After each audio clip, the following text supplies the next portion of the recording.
Eh ben, bonjour à tous et bienvenue pour une nouvelle vidéo de bricolage dans l'appentis.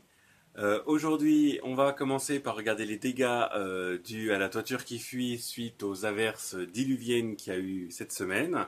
Ensuite, une fois qu'on a fait une scie sous table avec la scie circulaire, eh ben, on va faire une scie sauteuse sous table. Enfin, je l'ai déjà fait, mais je vais vous montrer ce que ça donne. La scie sous table marche quand même, même si la coque qui est là était dans l'absolu pleine d'eau sur la partie supérieure et que la lame a un peu rouillé. C'est pas grave, c'est une vieille lame toute pourrie. J'en ai acheté une neuve, mais bon, on va pas la mettre tout de suite. Et sinon, je viens de faire un rail ici. Donc je viens de faire deux rails avec une butée au bout et des cales à l'arrière pour tenir la scie sauteuse en place sous la table. Donc on voit qu'on peut la glisser et ensuite on met les cales en place. Du coup, la scie sauteuse, eh ben, elle ne peut pas bouger. Il me reste plus qu'à faire les trous pour la lame et on va pouvoir tester tout ça. Je l'ai mis sur la petite vitesse.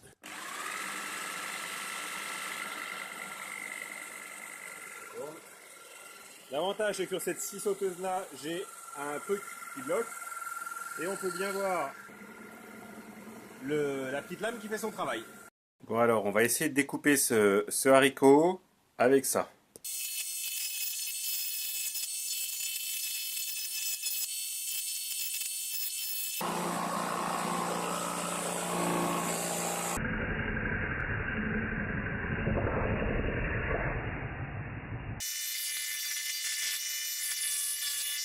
Le principal problème, c'est que la scie sauteuse, si on ne plaque pas bien l'élément qui doit être coupé, ben on a pu voir que de temps en temps, il peut être repoussé, catapulté, puis giclé comme tout à l'heure. C'est pour ça qu'on tient toujours la pièce par le bord, comme ça, si à un moment il y a le moindre effort, et ben elle dégage et c'est fini. Normalement, on n'est pas censé essayer de découper autour du trait, mais je voulais juste vous montrer ce que ça pouvait donner. Parce que normalement, on est censé dégrossir avec la scie sauteuse, et ensuite, avec une bande à poncer, eh ben, on fignole, on va jusqu'au trait, et c'est bien joli, et c'est bien lisse, et c'est bien droit.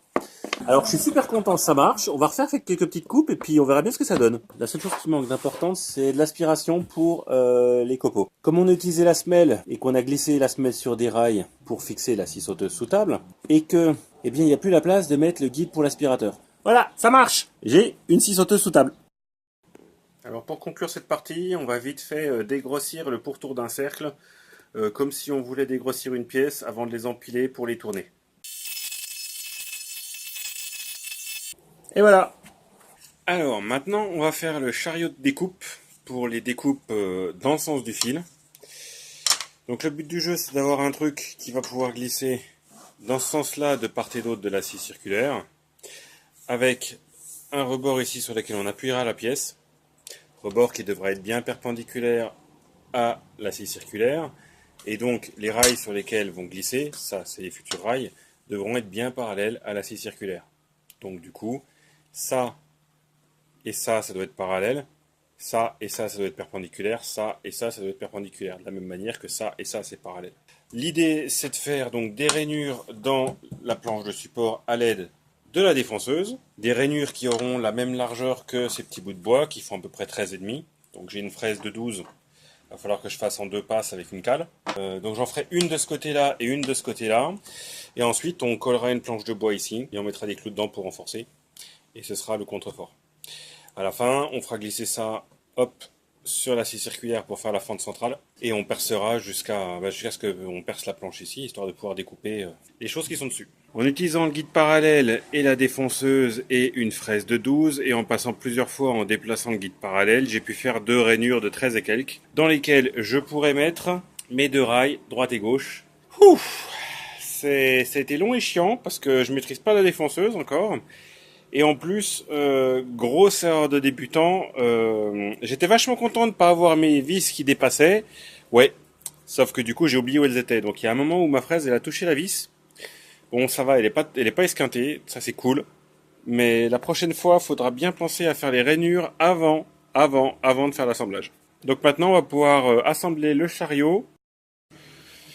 Donc j'ai posé le rail gauche, j'ai posé le rail droit, il dépasse des deux côtés. J'ai posé le plateau dessus, j'ai commencé par l'aligner avec le bord de la table et ensuite j'ai utilisé l'équerre pour vérifier la perpendicularité entre ce côté-là et le rail qui est censé être parallèle à la lame. Et donc après avoir agrafé tout ça, alors c'est tout juste, hein, et ben on a un chariot qui glisse et qui a très peu de jeu. Enfin, ça me suffira largement, j'en suis satisfait et pas me faire chier pour faire plus. Donc maintenant, il reste plus qu'à fixer la butée et puis à faire le trait de coupe et quelques essais. J'ai pas précisé, mais avant de mettre les agrafes, j'ai mis bien sûr un trait de colle. Et comme ça, maintenant que j'ai agrafé, je vais caser un truc de chaque côté et faire un coup de serre-joint pour maintenir tout ça en place et que ce soit bien collé en plus.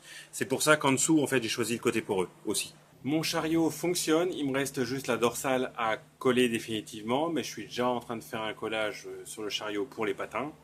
Donc je finirai le collage la prochaine fois. Et sinon, j'ai acheté ça sur AliExpress, ça coûte 3 euros. C'est un truc pour rectifier les meules. Et je viens de le tester sur une meule qui était un peu pourrie. Et effectivement, ça a l'air de faire son travail, c'est-à-dire éclater les trucs de la meule, parce que je me suis pris plein de petites poussières de meule sur les bras. Ça a l'air de faire le job. Je suis content. Alors, voilà mon prochain projet. Ça va être de rénover cette petite perceuse à main qui a une course de 5 centimètres pour voir si je peux la remettre à neuf. Enfin, la remettre à neuf. En tout cas, la nettoyer, la dégripper, la dégraisser, la regraisser, bref. En faire un truc qui a l'air un peu content d'être en vie. Voilà, c'est juste un petit teaser.